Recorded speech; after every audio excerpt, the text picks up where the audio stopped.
Hello, everyone, and welcome to What's the Story, Gemini, the podcast where I ask Google Gemini a question about a topic to kind of tell me a little bit about it, and then I read and react in real time. Today, I'm asking Google Gemini the question, do sex toys desensitize people to having sex or being sexually stimulated by other people? And I'm actually really interested to see what this is gonna tell me. I have a feeling it's not true. Like I have a feeling it was just something made up, kind of like the legend or story that women don't like sex, but I don't know. Therefore, that's why we're here. I'm gonna find out. Sex toys and desensitization. Desensitization. Sex toys and desensitization. Easy for me to say. The assertion that sex toys desensitize individuals to human sexual interaction is a persistent myth that has permeated popular culture and societal discourse. Despite a growing body of scientific evidence and expert consensus contradicting this claim, the narrative continues to circulate, often fueled by misinformation, moral panic, and outdated sexual attitude. So, the myth of desensitization. Nailed it. The notion that sex toys can desensitize individuals to human sexual interaction is rooted in a complex interplay of factors, including religious and moral conservatism, misunderstandings about human sexuality, and the commercial interests of certain sectors. Historically, sex has been viewed primarily as a procreative act rather than a source of pleasure, and any deviation from this norm has been met with suspicion and condemnation.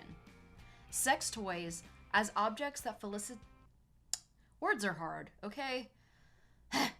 Sex toys as objects that facilitate sexual pleasure outside of a traditional heterosexual reproductive context have often been viewed as morally corrupt and potentially harmful. Moreover, the misconception that sex toys can somehow alter or diminish human sexual response is based on a fundamental misunderstanding of human physiology. The nervous system is remarkably adaptable, and the sensation of touch, whether from a human partner or a sex toy, is processed by the same neural pathways. While it is true that excessive or repetitive stimulation can temporarily reduce sensitivity, this is a normal physiological response that occurs with any form of sensory input, not something unique to sex toys. Scientific evidence dispelling the myth. Numerous studies and research conducted by sexologists. Holy shit! They have sexologists? I may have picked the wrong profession. Numerous studies and research conducted by sexologists, psychologists, and medical professionals have consistently demonstrated that sex toy use does not lead to desensitization to human sexual interaction. In fact, many studies have shown that sex toy use can enhance sexual satisfaction and communication within relationships.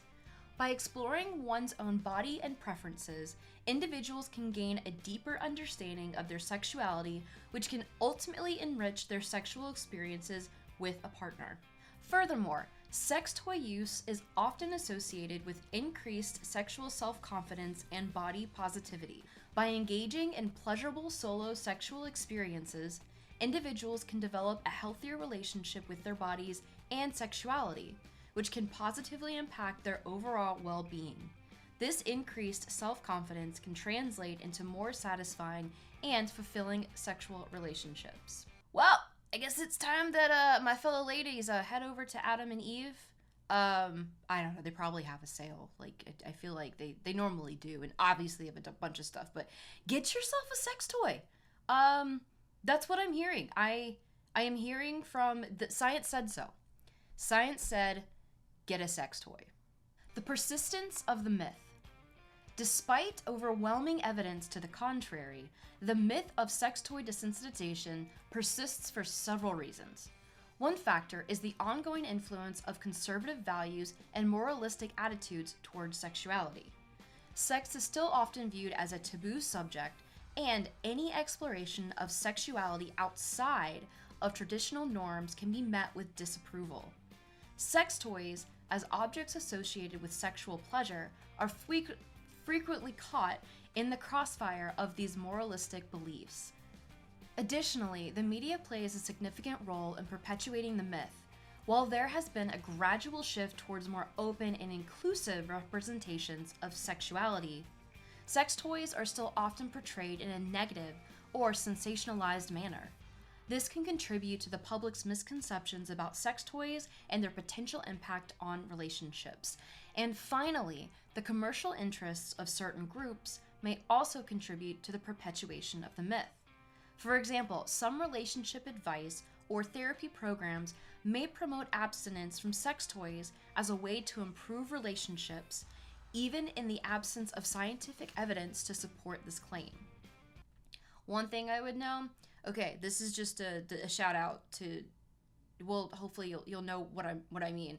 To any of those kids who set an alarm in some way, shape, or form to wake up at midnight in order to watch Toonami on Cartoon Network, you are probably familiar with Dr. Ruth, because flipping through the channels, there was a chance of Dr. Ruth or the Magic Bullet commercial, which I'm still obsessed with today. So Dr. Ruth did pass away recently, and that's kind of why this topic popped up between me and my friend, and I can guarantee you, I might eat my words later, but I feel like Dr. Ruth would 100% support the use of sex toys. Like, she knew her shit. So I think that she would have followed what scientific evidence or scientific support is showing in this area. Conclusion. The claim that sex toys desensitize individuals to human sexual interaction is unfounded and unsupported by scientific evidence. On the contrary, research suggests that sex toy use can enhance sexual satisfaction, communication, and self-confidence. It's essential to challenge and dispel this myth, that's what I'm doing, in order to promote a more open and inclusive discourse about sexuality. By understanding the origins and persistence of this myth, we can work towards creating a society where individuals feel empowered to explore their sexuality without fear or judgment. And there are some suggestions down here. This is actually really fun. Potential areas for further research. So maybe I'll look up some of this stuff in the future, or you guys can look it up too. But yeah, just suggestions. The role of social media and online communities in shaping attitudes towards sex toys. The impact of cultural and religious beliefs on perceptions of sex toy use. The relationship between sex toy use and relationship satisfaction. The effectiveness of sex education programs in addressing misconceptions about sex toys. That one might go on the list because sex education program back in school was a joke, and I only know things about things because of the Discovery Channel. I know they're all into like ancient aliens and stuff now, which yeah, I really, really enjoy watching that show. But back in the day, they knew stuff about things and they were educational. Okay, well, that was really interesting to me. I hope you guys learned something. I definitely learned something.